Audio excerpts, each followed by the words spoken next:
BiZNation TV Video Podcast, in which we have Mr. Puya Hadri from Toronto, Canada. He is an international sales trainer and a business consultant, helping sales professionals and entrepreneurs achieving their goals while helping the public through their products and services. A very warm welcome, Mr. Puya, on our platform. Thank you so much for your presence. A few words on your presence here, please. Thank you for having me. I'm excited to share some insights with you, hopefully provide some value to your audience here. And yeah, I'm ready to go. Thank you so much for having me. Absolutely lovely. Our pleasure. So I'll just brief our audience with the topic for discussion on the video podcast today. And the topic for that is starting young and developing a culture of entrepreneurship. So Puya, as you started young at the age of 16, so you were at benefit as compared to many young individuals. So could you please just share your initial journey of starting young and how you moved out of your house at the age of 17 and how the journey went after that? Yeah, for sure. So I'll even go a step further back for you just to paint the full picture. And it might give people a glimpse into the drive and as to why starting so young and getting into business and things like that. So I actually migrated to the Western side of the world when I was 10 years old. So I was born and raised in the Middle East up to when I was 10 years old and then migrated over. So that in itself, I think just that immigrant mentality that's well known, I'm sure you're aware of it as well, is a real thing that gives you an additional drive, more of an incentive to really push yourself towards success, get into business, because you start to recognize the opportunities you have in front of you. Somebody who comes from a different part of the world to a completely new side of this world and starts to see different opportunities, you start to realize and compare and contrast, between where you were and where you are. So I think that in itself puts you in a real place of gratitude for all the opportunities you have. And it almost makes you feel like I can't not take action. I can't not pursue success because I have these opportunities in front of me. So I think that was very evident to me from a young age. And I knew from 13, 14, 15 years old that I want to get into business. I knew business was the place for me. I knew that I had, partly the natural inclinations for it, but at the same time, just a drive and passion for it as well. And I knew that the goals that I have and the lifestyle that I want to create, it requires me to be in business. So, on that note, I started investing in myself, reading books, and started to really expose myself to business conferences, seminars, things like that at 15, 16, 17 years old. And as I'm brushing shoulders with very successful people and I'm meeting people and I'm learning and my mind is expanding at that young age, I realized that one, I need to be completely financially independent. And the only way that's going to happen is by essentially throwing myself into the fire. I just knew that playing it safe is going to be a longer journey, a longer path. For some, that may be the better option. For me, knowing myself and how I operate best, I knew it's best if I just throw myself into the fire. So I moved out at 17 years old and been financially independent and living on my own ever since. And that allowed me to really mature, really grow. And it just set up the stage for my next steps. And back to your topic of starting young, I think that definitely is an advantage. It's definitely a real advantage. And if you can start young and start to educate yourself and put yourself in positions where it's uncomfortable, but it's causing you to grow, I think that can be of huge value to you down the line for sure. Definitely. So as you talked about grasping opportunities at early age, when you have an opportunity in hand, it is also very important to have a good mentor with you. So you were mentored by a very well-known name, Jim Rohn. So how important do you think it is to have a mentor for a thriving and a growing entrepreneurial journey?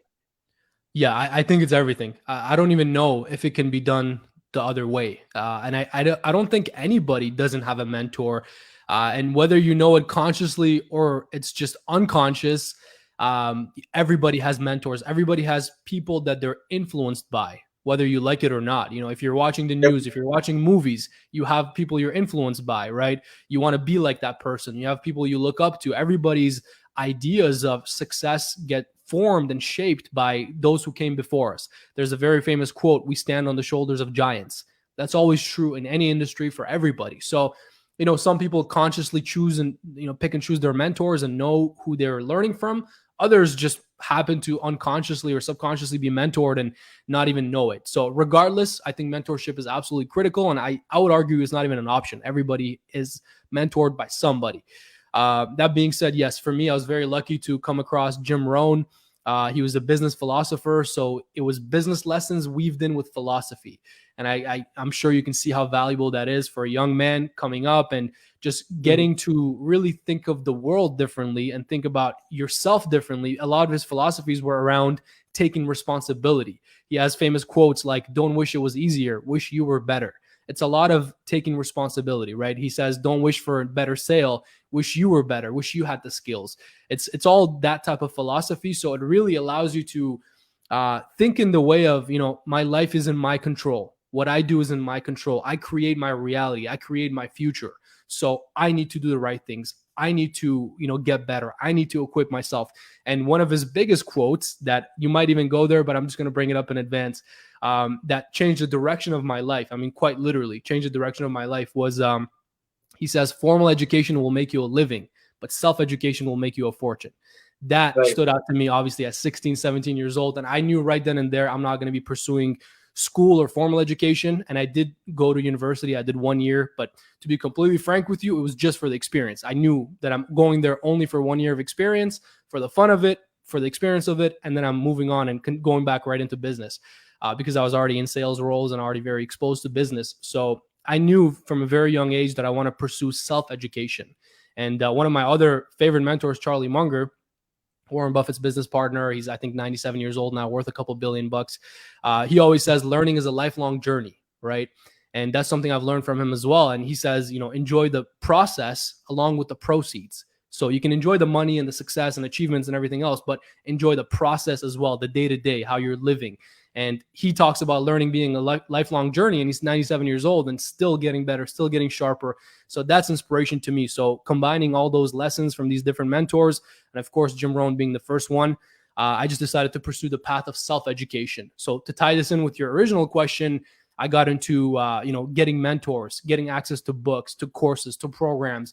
I would travel a lot. When I was 23, I made a commitment to myself, and that's the year I tripled my income into multiple six figures. That doesn't happen by accident. I made a commitment to myself that every single quarter, I'm going to make one major investment in myself. And I did that. So one quarter, I flew to St. Louis, Missouri for a business conference. Next quarter, I would fly to Florida for a business conference. And then I would, work with a mentor. I would invest in a course. I would invest in myself. So constantly pursuing this path of self-education is, I think, a requirement if you want to be successful in life. Definitely. So you absolutely blasting out with your experience and knowledge in this live video podcast. And I'll definitely recommend the audience to even visit his Instagram for much knowledgeable reels. I keep following them under the name of Apuya Hedri. So you talked about mentorship, you talked about various mentors, and you also shared various quotes of your mentors. So as we have entered into an era which I think is a post-COVID era now, we are moving away from COVID as the vaccines are rolling in and as the populations are getting vaccinated in mass numbers now. So a different breed of entrepreneurs is coming up who have learned to exist and grow since ever after the pandemic has come up. And the digitalization of everything has created boom for entrepreneurship and startup ideas all across the globe. So how do you see that? How do you see the new breed of entrepreneurs coming at a young age or any age you can talk? How do you see the digitalization era after the COVID has happened? Yeah, so that's a great question. And it's a very commonly asked question nowadays because of COVID and how it completely shifted the pace of the world. And I think that's in two parts, really. And let's hope that myself, yourself, and everybody else who's viewing this, at least your audience here, is part of the one group, because there's two groups here.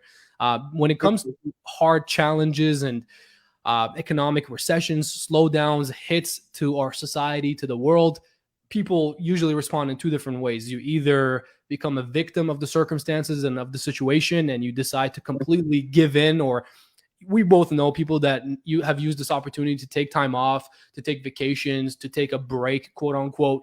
And then we know others who are becoming leaders and stepping up and using this time to get every advantage they can on the competition, right? So there's really two groups here. So that's what it's doing. It's either it's really, for lack of better words, and to put it very simply, it's exposing people for who they truly are at the core.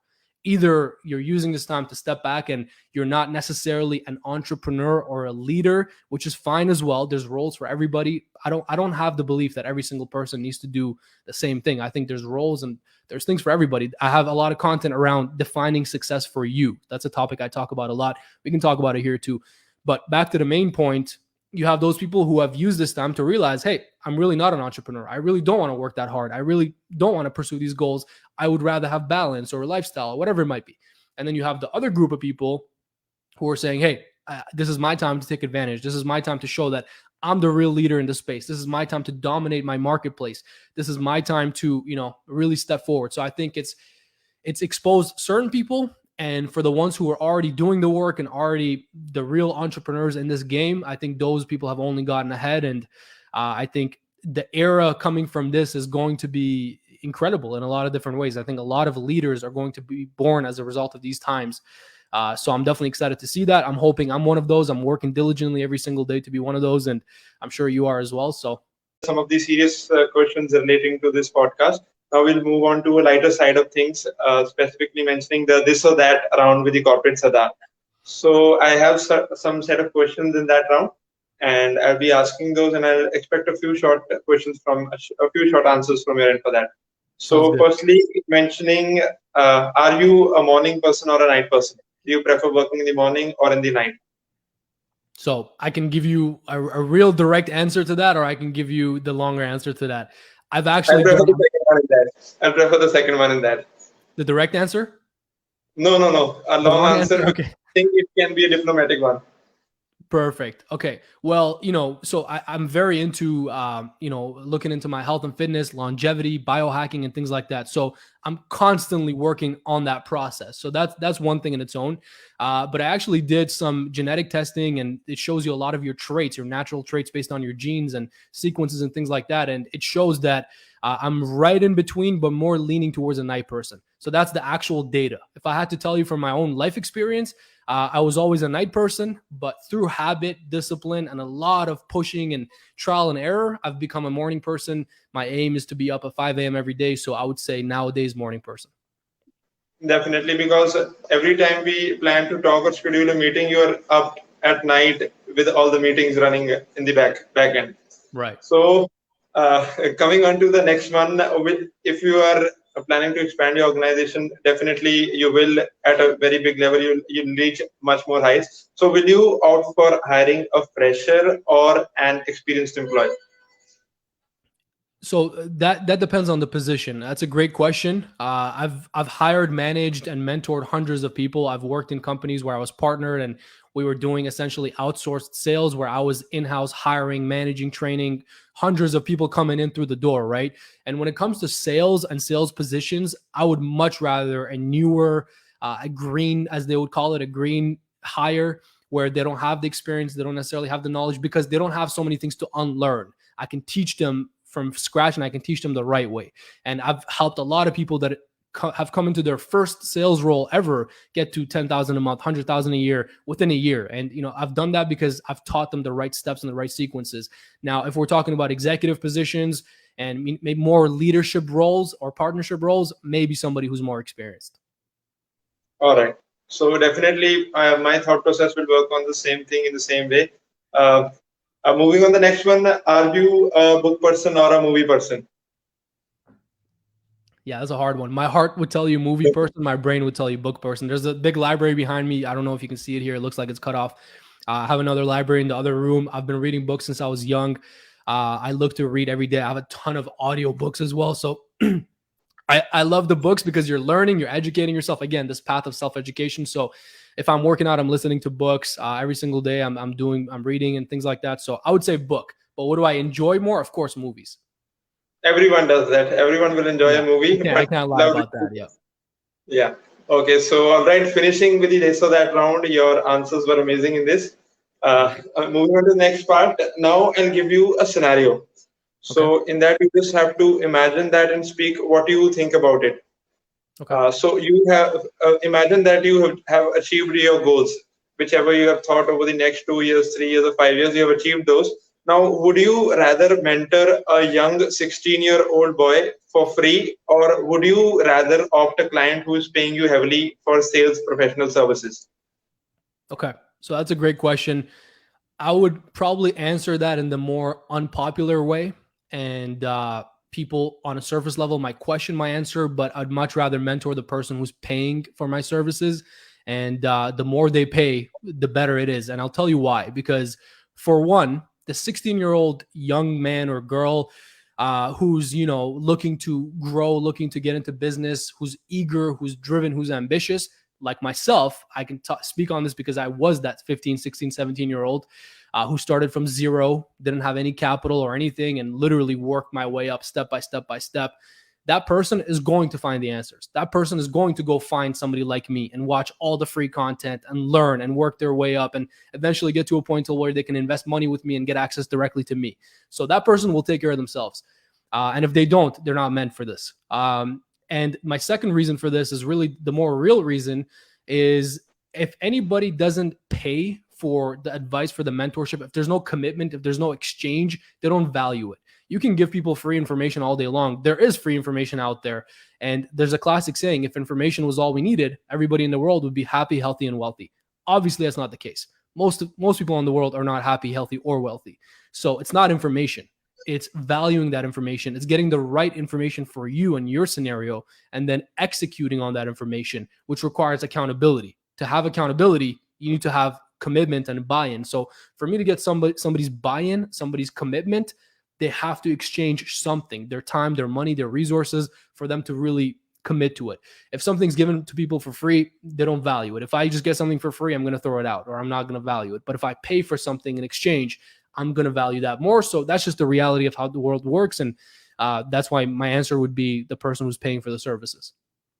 Definitely a beautiful answer. I wasn't expecting it that all. I had a different scenario in my mind, but you changed my mindset in that as well, because definitely anyone who is paying for a thing, it will be valued more rather than a free service which no one values.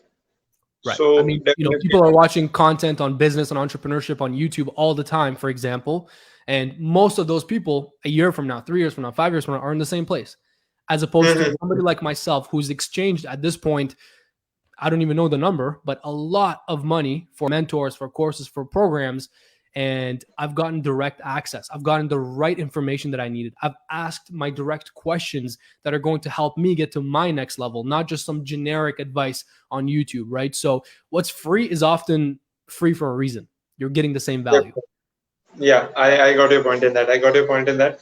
And it has changed my mindset in that thinking as well, because definitely no one values the content which is free of cost. Everyone who is committed to achieve something will definitely pay for it and also wear the services. Right. All right. So moving ahead in this, if we have a young entrepreneur watching us right now, how will you inspire that young entrepreneur to keep that fire within themselves to consistently work towards their objectives over the years with the same mindset, with the same fire, and with the same goal in the vision? It can take years, but what should be in their mind to keep working on that?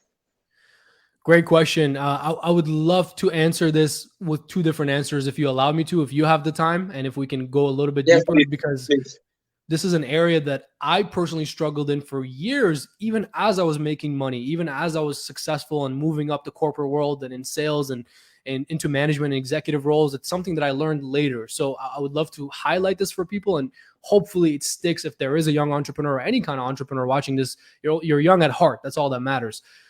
If you're learning and absorbing this and applying it to your life or your business, it should pay off for you no matter your age. One thing that I always talk about is a concept called aggressive patience. You've definitely seen this on my social, on my content, on my YouTube videos, whatever it might be. That concept of aggressive patience is something I had to learn along the way, because I had the aggression, I didn't have the patience. Somebody like myself, others might be too patient and lenient and not have the right aggression and the right work ethic, right? So it could be either way. Personally, I had the work ethic. I was coming in 7 days a week. I was trying to outwork everybody. That was always my number one motive, because I knew that if I can just get that advantage, that itself puts me ahead of the competition. So I tried to use that advantage because that's something I could control. The rest of it, learning the skills, getting better, and everything else that I did was just, I knew it's a process that takes time. So one thing I'll tell every young entrepreneur is make sure you're aggressive with the day-to-day. You're aggressive with the actions. You're aggressive with checking off your to-do list, whatever it might be. But at the same time, you realize that you have to be patient with the process, right? You have to, anything worth achieving is going to take some time. Those big goals you have are going to take some time. I talk to a lot of young entrepreneurs, sales professionals, entrepreneurs nowadays, and, you know, in our first coaching calls or whatever it might be, they would say something like, I want to make my first $1 billion or whatever it might be, right? Every single time I have to bring them down to reality, and I have to explain to them that your goals are going to happen in increments, in steps. And we need to get you to this milestone first before you can even consider that. So it's good to be aggressive, but channel that aggression into the day-to-day, and then understand that with the process, you have to be patient. And you can really best see this concept in the investment world. If you look at the investing space, you look at the greatest investors of all time, let's just say the likes of Warren Buffett, Ray Dalio, Charlie Munger, Monish Pabrai, who's actually Indian as well. You might know him. He has I believe it's the Dakshana Foundation, and he's a very well-known investor. All of these guys, or even whoever else, the best investors on the planet, they look at it from a time frame of 20 years, 30 years, sometimes even for life. There's a gentleman named Nick Sleep, and he has the Nick Sleep letters. He's a very famous investor as well. And one of the main points he made in those letters is, if you start to, as an investor, look at the investment as the entrepreneur does, so as the actual business owner does, and you look at it as a lifelong process, you're going to be in that business that you invest in for life. Those are the people that reap the biggest rewards, that have the most advantages and benefits down the line. And the example he gave was the Walmart family. Everybody knows Walmart, one of the biggest, most profitable companies of all time.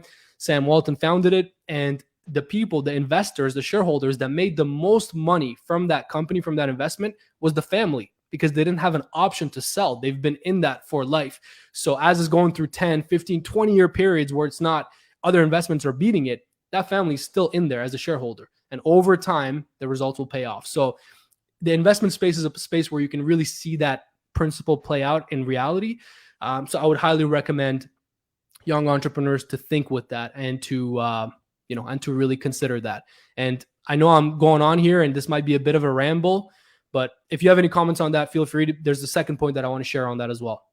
Yeah. So what I am learning from you is that I have opened a floodgate for sure in the name of Puya, and knowledge is coming out. Yes, sir.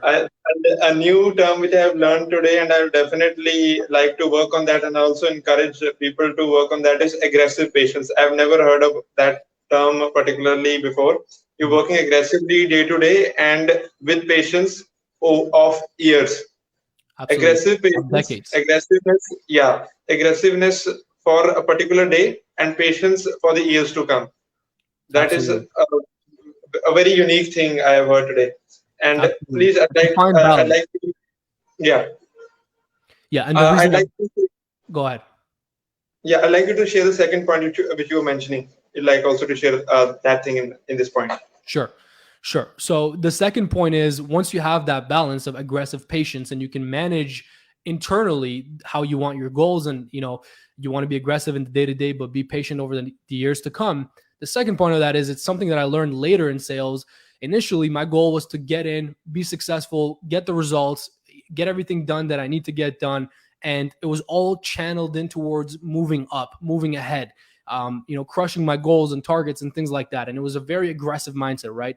Where it almost didn't matter what the vehicle was. It didn't matter what the industry was, what the product was, which is why I directly worked in 7 different industries. Nowadays, I work with sales professionals and entrepreneurs in all kinds of industries, from fashion to finance to affiliate marketing to drop shipping to auto sales to health and fitness to online space, offline space. I'm working with clients from all over, so I'm exposed to every different industry there is. But myself directly working, I've worked in 7 different industries as well. And the reason I was able to go into so many different industries that are completely irrelevant to each other and still be successful is because it was a conscious decision that I made, that the vehicle is irrelevant to me.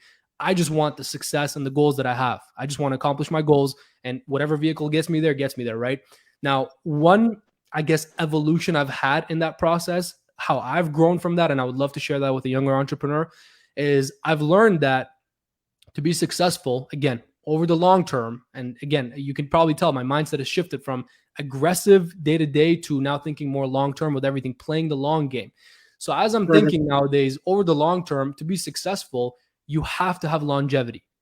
To be successful in anything, you have to have longevity. The most successful people you see in any space, in any industry, have been in it for a decade or more, right? You just see the results today. You know, they do one thing or one business or one decision, or the athlete who has one moment and goes viral, right?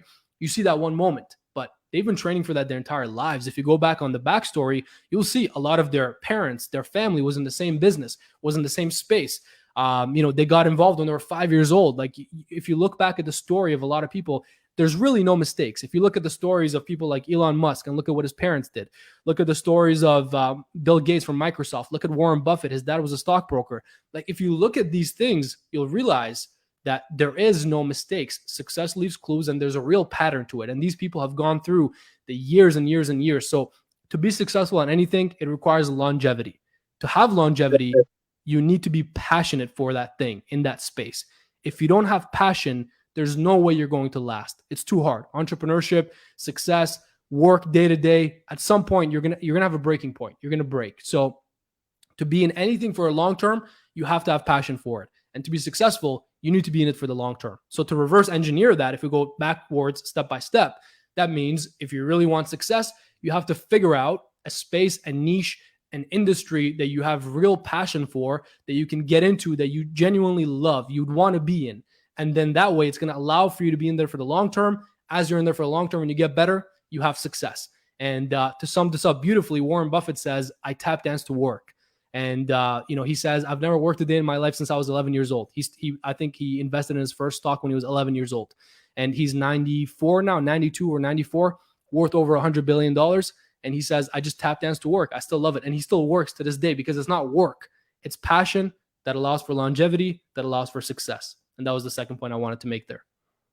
All right. So you mentioned about success. You mentioned about passion. You mentioned about aggressively working towards their goals with patience.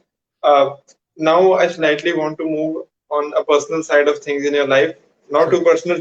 I just want to ask that if you are married, what do you think a relationship can impact a person's life in his journey of being successful or getting steady at that point of time in life? Can a good or healthy relation make a person successful, or can it make it steady? What are your thoughts? If you are married or if you're in a relationship, whatever it can be, what are your thoughts on that? Yeah, so I am in a long-term relationship and everything's great, and I'm not married just yet. But I'll give you my thoughts on that. And, most of the successful people that I know in sales and in business, in the entrepreneurship space, have a partner. They have a strong partner who's a core for them and who's a solid base where they can bounce off of, and they can really hold each other accountable, and they can really push each other to heights that probably would be hard to do alone. So I'm a big proponent of that. I believe in that. I think for most people, again, it depends, because it really depends on you and how you operate in your nature. I also know people that are individuals that are single and they prefer to go about their success in that way. I know a couple of well-known entrepreneurs that are still single in their 40s and 50s. But again, I think part of that is cultural influence on me as well, because of the culture I come from and the influence there. And I feel like just from my own personal experiences, being in a long-term relationship since I was very young, and how that has helped me, how that has shaped me, the why and the motivation and the drive that has given me, I'm a big proponent of that. And I feel like you need a tight circle and core around you, whether it's really good friends, one or two friends that are really true friends that are holding you accountable to your goals and your successes, or it's your partner. Or it might be a business partner, but I think success is not a one-person game, and I think you definitely need support, accountability in that process for sure.